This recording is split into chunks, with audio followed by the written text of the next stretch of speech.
क्या आप एक टैक्स एफिशिएंट रास्ता ढूंढ रहे हैं नियमित आय के लिए? तो आपकी खोज आके खत्म होती है एसबीआई डिविडेंड यील्ड फंड पे। शेयर बाजार में ऐसी कई कंपनीज होती हैं जो रेगुलरली अपने प्रॉफिट्स अपने शेयर होल्डर्स के साथ शेयर करती हैं डिविडेंड्स के तौर पर।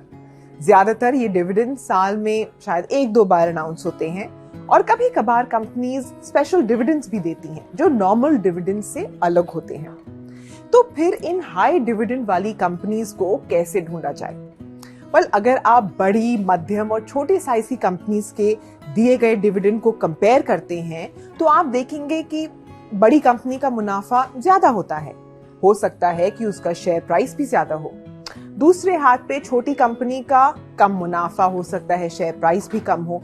तो आपको सही आइडिया नहीं हो पाएगा कि अपने मुनाफे और शेयर प्राइस के मुकाबले में कौन सी कंपनी ज्यादा डिविडेंड दे रही है। पहले इन सब नंबर्स को एक से लेवल पे लाना जरूरी है।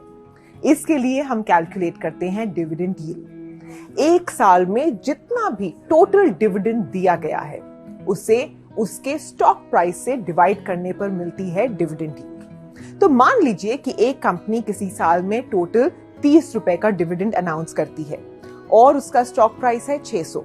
तो इसका मतलब हुआ कि डिविडेंड यील्ड बनती है 5%। हमारी रिसर्च से पता चलता है कि हाई डिविडेंड वाली कंपनीज की डाउनसाइड रिस्क भी कम होती है और इस वजह से वो आर्थिक मंदी के दौर से भी काफी आसानी से गुजर पाती हैं। हमने 2008 से अब तक के सबसे बड़े बिकवाली के पीरियड्स को जब स्टडी किया तो देखा कि सिर्फ एक बार 2014 और 2016 के बीच निफ्टी डिविडेंड अपॉर्चुनिटीज 50 इंडेक्स बाजार से ज्यादा गिरा था। और यहाँ बात हो रही है इंडिसेस जैसे निफ्टी 100, मिड कैप 150 और स्मॉल कैप 250 की। बाकी सभी 3 सालाना पीरियड्स में ये इंडेक्स बाजार से कम गिरा, यानी आपकी डाउनसाइड या नुकसान की संभावना को कम किया। डिविडेंड यील्ड फंड्स की यही खासियत आपके पोर्टफोलियो में स्टेबिलिटी या स्थिरता पैदा करती है। हकीकत में तो ये भी देखा गया है कि अगर आपने 2008 में निफ्टी 500 और निफ्टी डिविडेंड अपॉर्चुनिटीज 50 इंडेक्स में 1 लाख रुपए निवेश किए होते तो आपका निफ्टी 500 का इन्वेस्टमेंट बढ़कर बन जाता करीबन 4.25 लाख और निफ्टी डिविडेंड अपॉर्चुनिटीज इंडेक्स का इन्वेस्टमेंट बढ़कर बन जाता 5.25 lakh. SBI dividend yield fund के पोर्टफोलियो पर कोई रोक नहीं कि वो किसी खास सेक्टर या स्टॉक्स को ही चुने। ये फंड किसी भी मार्केट कैप, सेक्टर या स्टाइल से जुड़ा नहीं है। और अब आते हैं टैक्स पर। हमारी तो बात ही टैक्स एफिशिएंसी से शुरू हुई थी, राइट? तो ज्यादातर जो इन्वेस्टर्स डिविडेंड पेइंग स्टॉक्स में इन्वेस्ट करते हैं उनकी जरूरत होती है उन स्टॉक से एक रेगुलर इनकम बनाना।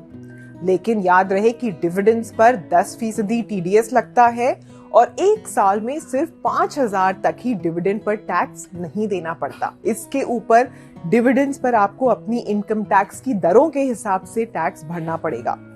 और अगर आप हाईएस्ट टैक्स स्लैब में हैं तो सेस और सरचार्ज मिलाकर आपकी टैक्स लायबिलिटी बनती है 35.88%। स्टॉक्स छोड़िए, अगर आप डिविडेंड यील्ड फंड में भी इन्वेस्ट करते हैं लेकिन आप इनकम डिस्ट्रीब्यूशन ऑप्शन चुनते हैं तब भी आपको स्टॉक्स जितना टैक्स ही भरना पड़ेगा। लेकिन इस मामले में आपकी मदद हो सकती है अगर आप ग्रोथ ऑप्शन चूज करें और एक सिस्टमैटिक विड्रॉल प्लान शुरू कर दें। इससे सेस और सरचार्ज मिला के आपकी शॉर्ट टर्म कैपिटल गेन्स की टैक्स लायबिलिटी बनती है 17.94% और लॉन्ग टर्म कैपिटल गेन्स की होगी 11.96%। इसका एक एग्जाम्पल देखते हैं। मान लीजिए कि आपने 10 लाख रुपए इन्वेस्ट किए हैं डिविडेंड यील्डिंग स्टॉक्स में और डिविडेंड यील्ड म्यूचुअल फंड में भी।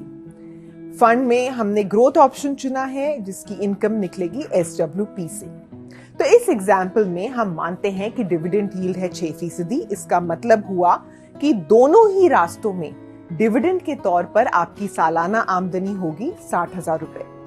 जो लोग हाईएस्ट टैक्स ब्रैकेट में हैं उन्हें अपने स्टॉक इन्वेस्टमेंट पर हर साल 21,528 रुपए का टैक्स भरना पड़ेगा, जो 5 साल में 1,07,000 से थोड़ा ज्यादा आता है। यहीं अगर बात करें SWP ऑप्शन की, जहां मान लीजिए आपकी शुरुआती NAV है 10 रुपए, जो हर साल 10% से बढ़ती है, तो 5 साल में आपका total long term capital gains बनता है 8,677 रुपए।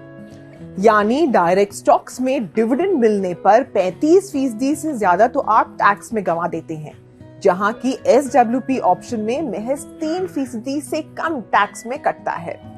लेकिन निवेश का कोई भी डिसीजन लेने से पहले आप अपने फाइनेंशियल प्लानर या एडवाइजर से सलाह जरूर ले लें।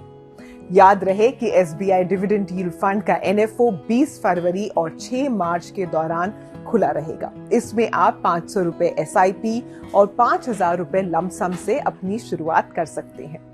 इस फंड की और जानकारी आपको मिल सकती है अपने म्यूचुअल फंड डिस्ट्रीब्यूटर से, तो उन्हें जरूर कांटेक्ट करें।